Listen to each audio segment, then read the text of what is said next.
Mangwanani malelepo vukenjani kleklas vanave Africa. Welcome to Africa Good Morning, the news and current affairs show, bringing you everything you need to know happening on the African continent and beyond. You are joined by Ashwin Berry, and a little later in the broadcast, we'll get the news directly from Zimbabwe as we talk to talent Gore. These are some of the other top stories we'll be looking at. Sierra Leone adopts law banning child marriage. Around 40 killed in attack on central Mali village. And Egypt overhauls cabinet as economic pressures and power cuts persist. Make sure you catch Africa Good Morning and all NTV programs on DSTV 285, Gore TV 25, oneup2.com and Network Media Hub on YouTube. Top stories after the break.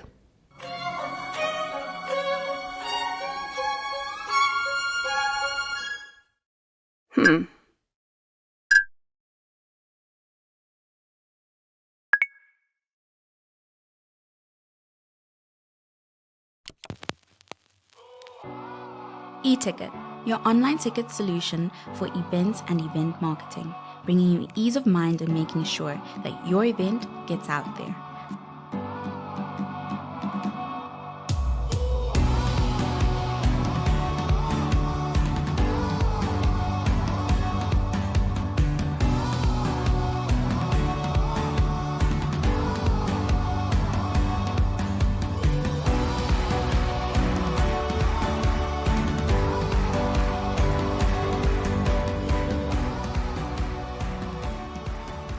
For more information, contact events@nhh.com.na.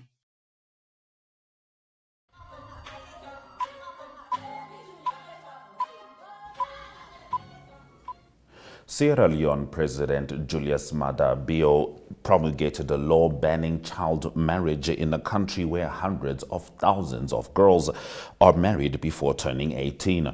Freedom has come for our women, Bio said during a ceremony organized by feminist groups and West African First Ladies in the capital Freetown. Sierra Leone's parliament approved the law last month, passing a bill that criminalizes marrying girls below 18 with jail terms of at least 15 years or a stiff fine of more than $2,000.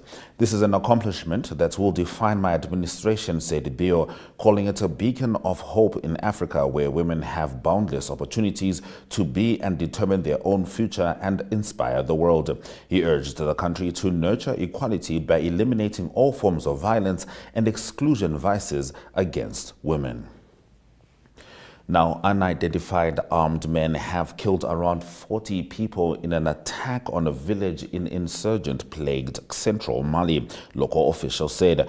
The attack took place on Monday at the village of Jiguibombo in Mopti region, one of several areas in Mali's north and center where jihadist groups linked to Al-Qaeda and Islamic State have been active for over a decade. It was a very serious attack. Armed men surrounded the village and shot at people, said Bankas Mayor Moulaya Guindo by phone. He was not able to share a death toll, but two local officials, speaking on condition of anonymity, said around 40 people were killed. It was carnage. They surrounded the village where there was a wedding. There was panic. Some people managed to flee, but many were killed, most of them men, said one of the officials. Now, Egyptian President Abdel Fattah al-Sisi swore in a reshuffled cabinet yesterday that includes new finance and foreign ministers in a government facing challenges including the Gaza war on its border, economic woes, and persistent power cuts. When the resignation of the previous cabinet was announced a month ago, Sisi reappointed Prime Minister Mustafa Madbouly and said his government should focus on lowering inflation and regulating markets as well as boosting investment. Sworn in as the new finance minister was Ahmed Koshuka, formerly deputy finance minister, and facing perhaps the biggest challenge in managing a stumbling economy and a debt burden that has soared in recent years. Now, Kenyan police have arrested more than 270 people who said that they were masquerading as protesters and suspected of going on a criminal rampage during anti-government rallies in the country. Security forces across the country singled out suspects found engaging in criminal activities in the guise of protesting and took them to custody, the Directorate of Criminal Investigations said in a statement posted on X. It said 204 suspects were arrested in Nairobi, the capital, and another 68 in other areas of the country. The DCI has further deployed scrupulous investigators across affected regions to pursue suspects captured on CCTV cameras and mobile phone recordings, violently robbing, stealing, and destroying properties and businesses of innocent citizens, the statement added. Interior Cabinet Secretary Kithure Kindiki also condemned the protests, describing them as violence, warning the government would take action against anyone engaging in anarchic chaos and cruel plunder. This reign of terror against the people of Kenya and the impunity of dangerous criminal gangs must end at whatever cost, he said. Now, Japan's top court has ruled as unconstitutional defunct eugenics law, which saw 16,500 disabled people forcibly sterilized between the 1950s and 1990s. The Supreme Court also ordered the government to pay damages to 11 victims who were involved in 5 cases that were heard on appeal. The landmark ruling brings to an end a decades-long fight for justice by victims who have been demanding compensation and an apology. After years of lawsuits, a 2019 law finally granted surviving victims damages, but some have continued to fight for higher compensation. In 4 of the cases brought to the courts, the central government had appealed against the lower court's compensation orders. In the 5th case, two female plaintiffs had appealed against a dismissal of their claims, with the lower court citing the statute of limitations. Under a post-World War II law enacted in 1948, some 25,000 people, many of whom had inheritable disabilities, underwent surgeries to prevent them from having children deemed inferior. Stay with Africa Good Morning as we talk to Talent Gore, as promised, after the break.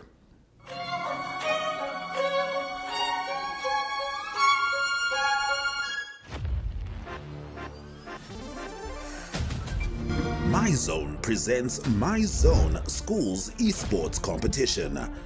Still possibilities.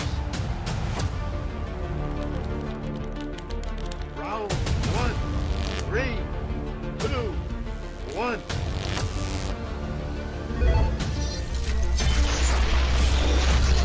We have 50 minutes to go. Caution.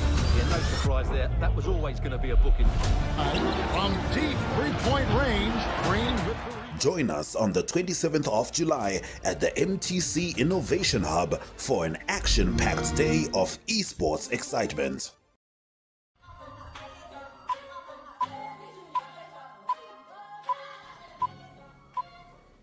All right, it's time for us to talk to Talent Gore as she brings us the latest news stories on the ground in Zimbabwe. Talent Omkase. Mamkase Africa.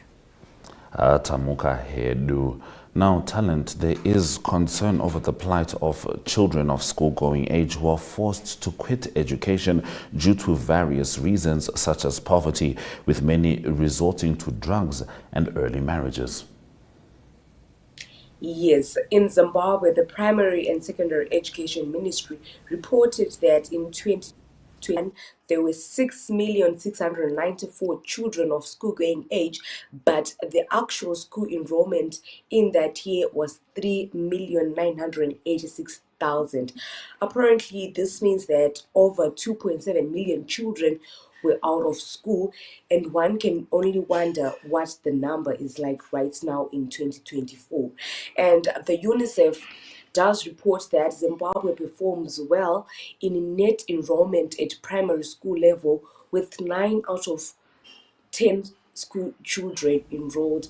But last year in 2023, the Minister of Primary and Secondary Education said that at least 50,000 pupils had dropped out of school between 2020 and 2023. He also said that as a result, the ministry, or rather the government, was working to ensure that children of school-going age do not drop out of school, and there are various programs implementing to ensure that children stay in school. All right. Now, the Zimbabwe Electoral Commission faces court action over a murky $40 million tender it awarded to ZANU-PF-linked businessmen for the procurement of election material for the disputed August 2023 election. For those in Namibia, $40 million is roughly 400 million Namibian dollars. Please continue. Yes, the Zimbabwe Electoral Commission has been taken to court by one citizen who claims that the citizens of Zimbabwe have the right to know how they conducted their business during the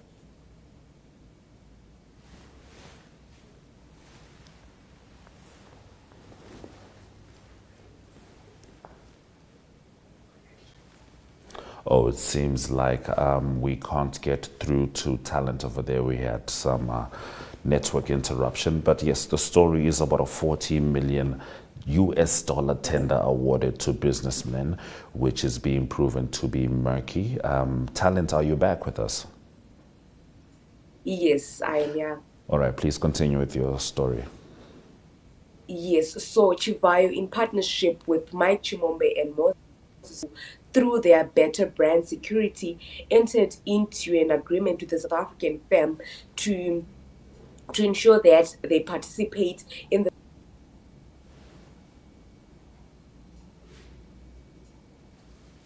All right. I think we are actually just going to have to call it a day, and Talent will have to update us on those stories on another date.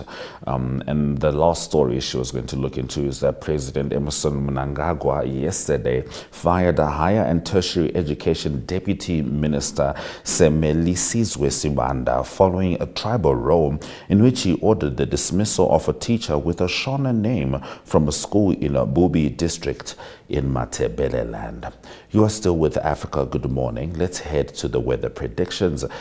Just after that, we'll get into economic news stories as Mozambique seeks to tackle money laundering.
Now, before we get into economic news, diagnosed with HIV at the age of 8, Brandon's medication suddenly stopped working when he was in high school. Eventually, he was diagnosed with drug-resistant HIV and transitioned to second-line treatment. Today, he is an advocate for timely diagnosis of infections as well as taking antimicrobials for the right cause. This is the World Health Organization's AMR campaign featuring Brandon.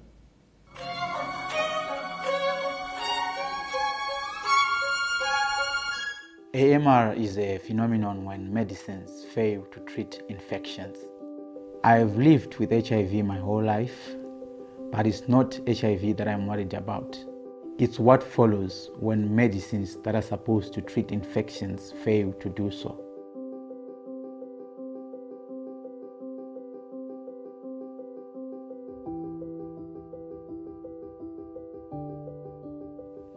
I was diagnosed with HIV at the age of 8, and back then I was still a kid. I didn't know much about HIV, but what I remember is my mother telling me to take my pills every day, and I kept taking my pill every single day. When I got to high school now, I discovered that a lot of people didn't take HIV to be a normal thing. They didn't take it to be a normal infection. There was a lot of stigmatization, and people would be insensitive when talking about this topic. So it was very uncomfortable.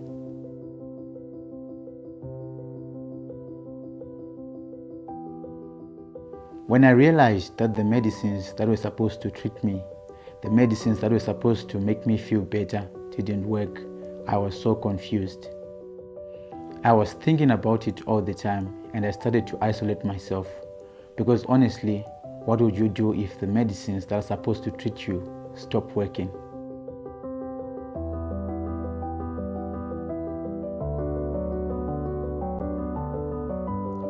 I am now a pharmacist, and I have managed to learn a lot about AMR through my studies and the importance of medicines in our everyday life.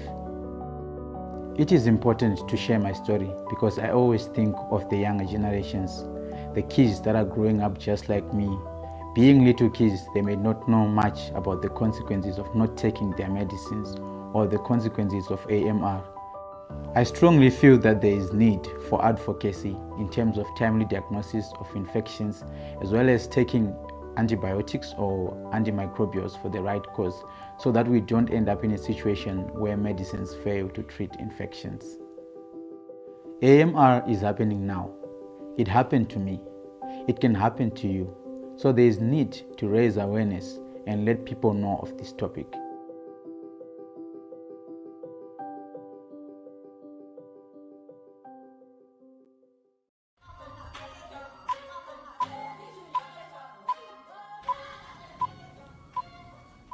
In economic news, Mozambican President Filipe Nyusi believes that the country is working hard in order to eradicate money laundering in line with the standards set by the Financial Action Task Force in order to get off its grey list.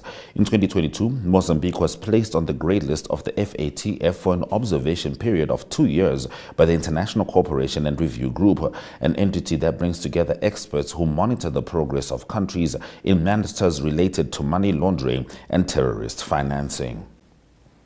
And the World Bank has approved a $208 million grant for Zambia to help address the social and economic impact of drought that has hit the Southern African nation, its finance ministry said this week.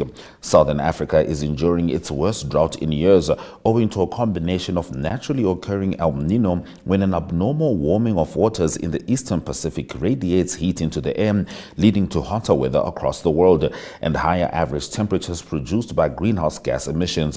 Zambia, Malawi, and Zimbabwe have all declared a state of disaster because of the drought, which has hit food production and livelihoods of millions of people. The World Bank grant is intended to help Zambia effectively respond to the impact of drought through the provision of additional temporary cash payments to affected households. Specifically, it will support at least over 1.6 million households across 84 drought-impacted districts with emergency cash assistance over a 12-month period, Zambia's finance ministry said in a statement.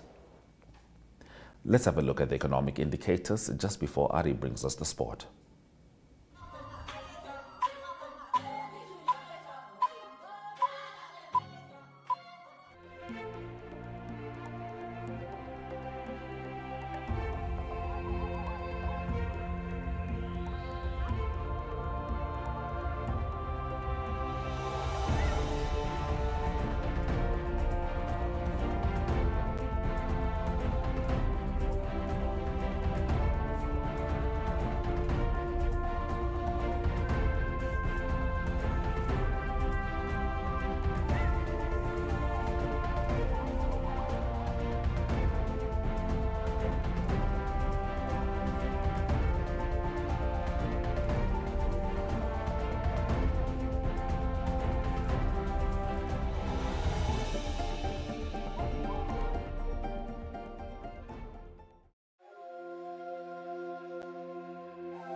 Good day everyone, time for international sports news and starting off with soccer first. Euro 2024 continues. It's almost set who will play in the quarterfinals, and the latest games was played in the group of 16, the round of 16, and it was Turkey that beat Austria by 2-1 for them to advance to the quarterfinals, and it is Demirel that scored early. There was a goal in the first minute and also in the 59th minute for Turkey, and then it was Austria that came back late in the game, but it is Turkey that go through and they will play against the Netherlands. The Netherlands are way too strong for Romania, beating them by 3-0 and establishing themselves as one of the favourites going into the quarterfinals. It was a substitute, Donayel Mellon, that scored twice for Netherlands. That was in the 83rd and also in the 93rd minute. And it is Saturday, this coming Saturday, that Turkey will play against the Netherlands, and that game will be played at 9 p.m. That is on Saturday. That is a quarter-final game. Going on to Wimbledon tennis, it is still week one. Already there was a big upset in the women's side of the draw. It was defending champion, that is Marketa Vondrousova. She's out of the tournament in the first round, and after winning last year, she lost this year in the first round against Jessica Monteiro of Spain, and the score there was 6-4 and 6-2, and Monteiro is the world number 83, so it was a big surprise. Also in the women's side of the draw, number 1 seed Iga Swiatek safely through a potentially tough game for her, playing against Sonia Kinnan of the USA. Kinnan is a former major winner, but it was Swiatek that won 6-3 and 6-4 to advance to the second round. And also number 4 seed Elena Rybakina, she safely through to the next round, beating Elena Rose by 6-3 and 6-1. Then on to the men's side of the draw, Novak Djokovic, he won. That is his first round game against Vit Kopriva. He won comfortably 6-1, 6-2 and 6-2. That's good news for him. He had recently knee surgery, and he played with a brace on his knee, but he seems to be doing well in the first round and is through to the second round. Also, Alexander Zverev, the number 4 seed, is safely through to the next round, beating Roberto Biano of Spain, and the score there was 6-2, 6-4 and 6-2. And also 11 seed, that is Stefanos Tsitsipas, one of the early favourites, also through to the second round. And to close off today's international sports news, it is cycling news. It is the Tour de France, the biggest elite cycle tour of the year taking place. It was stage 4, and it was Tadej Pogačar that won the stage. He did well with 20 kilometers to go on the Col du Calvaire. It is a big climb that he broke away, and he won the stage by 35 seconds with Remco Evenepoel second, and then Jonas Vingegaard 37 seconds behind the winner. Those 3 names are probably the favourites to win the tour, that is Tadej Pogačar, Remco Evenepoel and Jonas Vingegaard. In the general classifications, it is Tadej Pogačar now leading. His combined time is 19 hours, 6 minutes and 38 seconds. That's after 4 stages. And it is Remco Evenepoel that is 45 seconds behind him on the general classifications. And then it is Jonas Vingegaard following them by 50 seconds behind Tadej Pogačar. That's international sports news for today. Hope you have a great sport day, and we talk international sport again tomorrow. Goodbye. Neo Paints has established a 67-year Namibian legacy, creating personalized paint solutions that blend quality and innovation for the Namibian people. We pride ourselves in being a 100% Namibian-owned company, investing in our country and our people by employing and empowering true Namibians. With every brushstroke, Neo Paints commits to our quality guarantee and always delivering a coat of excellence. At Neo Paints, we always stay true to our country. We are as Namibian as you.